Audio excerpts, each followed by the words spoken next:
মুহাম্মদুর রাসূলুল্লাহ সাল্লাল্লাহু আলাইহি সাল্লামকে আল্লাহ বলেন, ও আমার হাবিব, আপনি হাবিবুল্লাহ, ইস্তেঞ্জা করতে যাবেন, বাথরুমের দরকার হবে না, গাছকে ইশারা দিবেন, চতুর্দিকে এসে বাথরুম বানায় দেবে।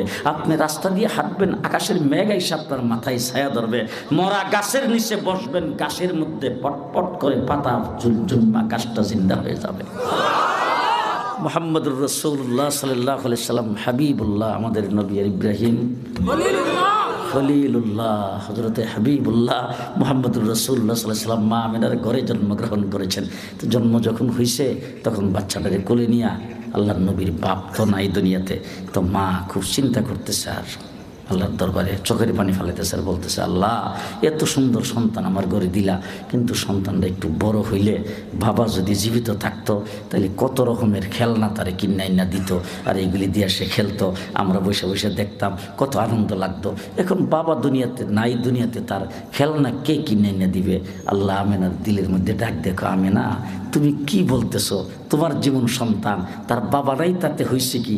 আমারও তো হাবিব, আর এই খেলার বয়স তারে হইতে দাও না। তার বাবা জীবিত থাকলে প্লাস্টিকের খেলনা না দিত, লোহার খেলনা না দিত, পিতলের খেলনা না দিত, আইনা দিত তামাকাশার খেলনা, মাটির খেলনা, সকালে দিলে বিকেলে ভাঙতো। আর এমন খেলা আমি খেলায় দেব, তোমার সন্তানকে খেলার বয়স হইতে দাও, জমিনে দাঁড়ায়া আঙ্গুল দিয়ে ইশারা দিবে, আকাশের চন্দ্র দুই টুকরা করে খেলা করে।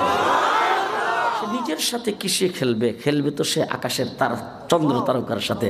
আবু তালেব রাসূলকে ডাক দিয়ে বলতেছেন, ভাতিজা, আমি তোমার যা দেখছি দুনিয়ার অন্য কেউ তা দেখে নাই। বলে, চাচা কি দেখলেন? বলে, আলী বাবা, তুমি শুভে সাদেকের সময় জন্মগ্রহণ করেছিলা, এরপরে যখন রুদ্রের তেজ উঠছে আমরা তখন তোমাকে ঘরের ভিতরে রাখছি, তোমাকে রুদ্রের তাপ লাগতে শরীরে দেই নাই।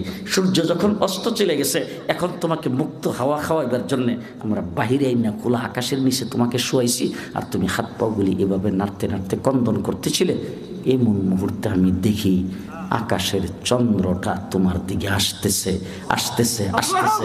আমি তখন দেখে যখন কাছাকাছি চলে আসছে, আমি চক্ষু বন্ধ করে তখন চিৎকার করে ফেলেছি, মনে করছি যে চন্দ্র তোমার উপর পইরা কোনো দুর্ঘটনা করতে পারে। কিন্তু হঠাৎ করে চোখ খুললে তাকাইয়া দেখলাম কোনো দুর্ঘটনা ঘটবে তো দূরের কথা, তুমি যে হাত পাও নাড়তেছ, তোমার হাত পাওয়ের নাড়ার সাথে চন্দ্র তোমার সঙ্গে খেলা করতে শুরু।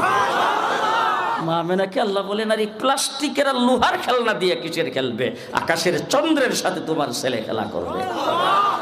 মা আমেনা চিন্তা করতেছে, হা, বাবা যদি দুনিয়াতে জীবিত থাকতো, আস্তে আস্তে ছেলেটা যখন বড় হয় তখন ছেলেরা চিড়িয়াখানা ঘুরাইতে নিয়ে যায়, তারপরে পার্কে নিয়ে যায়, কত জায়গায় নিয়ে যায়, অনেক সময় কক্সবাজারে পাড়াও নিয়ে যায়, এরকম আঙ্গুলে ধীরে ধীরে ঘুরায়। আজকে বাবা যখন জীবিত নাই, তার আঙ্গুল ধরে কে ঘুরাবে? কে তাকে পার্কে নিয়ে যাবে? কে তাকে সাগরের পাড়ে নিয়ে যাবে? কে